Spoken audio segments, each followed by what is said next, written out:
Bonjour professeur Carré, si il y en a encore qui ne le savent pas, est-ce que vous auriez la gentillesse de nous dire qui vous êtes et ce que vous faites?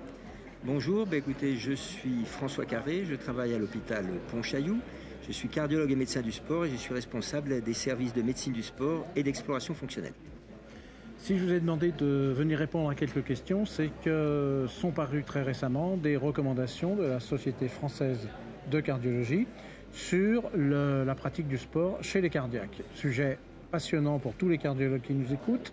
Et donc, est-ce qu'on peut déjà en tirer quelques éléments intéressants, quelques points phares très synthétiques? Alors, quelques points, nouveaux points, quelques points qui bousculent un petit peu les habitudes, oui. Donc il s'agit des recommandations de la Société française pour l'épreuve d'effort chez les sportifs et puis les recommandations de la Société européenne pour le cardiaque qui veut faire du sport. Donc en ce qui concerne l'épreuve d'effort chez le sportif, le point le plus important à retenir, c'est qu'aujourd'hui, il n'y a plus, comme c'était proposé avant, un âge à partir de lequel il fallait absolument faire une épreuve d'effort chez quelqu'un qui veut faire du sport. On va faire une épreuve d'effort chez quelqu'un qui a des symptômes, chez quelqu'un qui a une anomalie à l'examen physique ou à l'électrocardiogramme ou des antécédents de cardiopathie, éventuellement cardiopathie familiale. À ce moment-là, l'épreuve d'effort est recommandée. Dans les autres cas, cela va dépendre du risque cardiovasculaire, mais ce n'est pas l'âge seul qui va indiquer.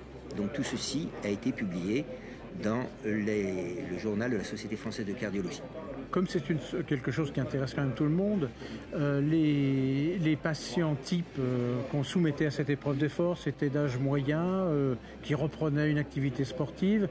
Est-ce que l'âge en lui-même quand même, pour les gens les plus âgés, parce que maintenant on voit un peu de tout, pour les gens les plus âgés, c'est plus la peine? Alors, l'âge intervient, mais c'est plus de 60 ans.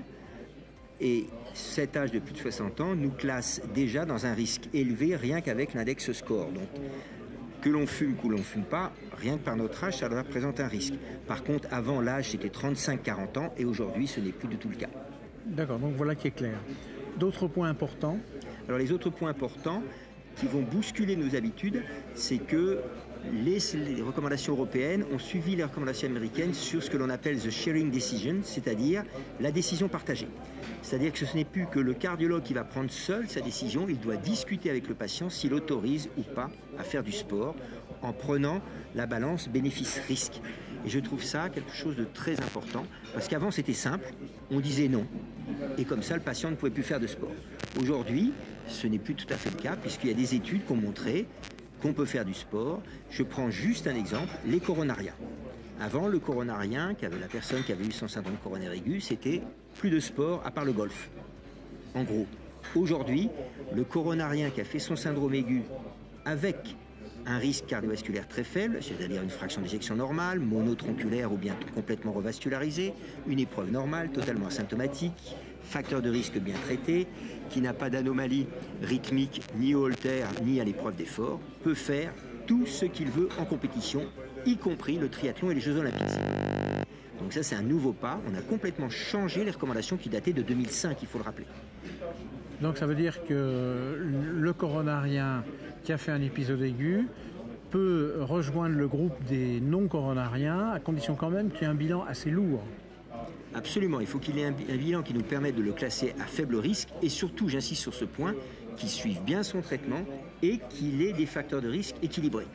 Il faut que les personnes qui nous entendent comprennent bien une chose, c'est que ce patient-là a moins de risque d'avoir un accident que la plupart des gens qui partent sont fumeurs, voire hypertendus, en surpoids et prennent le départ du marathon de Paris.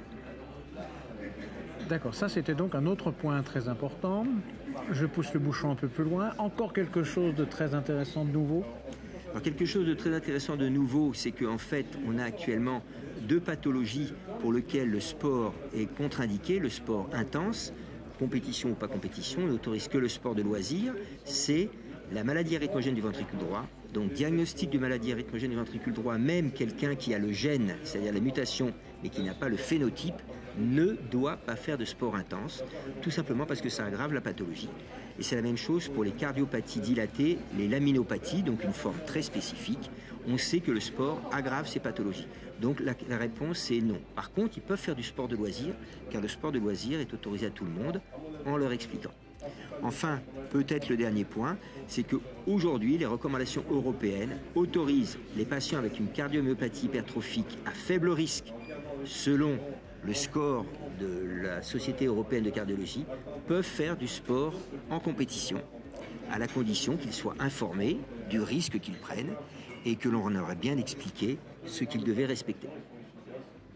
Et vous avez eu le temps de mettre en pratique ces recommandations, ou peut-être que vous aviez déjà une attitude un peu dans ce sens-là, et comment réagissent les patients maintenant, puisque finalement on leur donne le pouvoir, ou presque, quoi.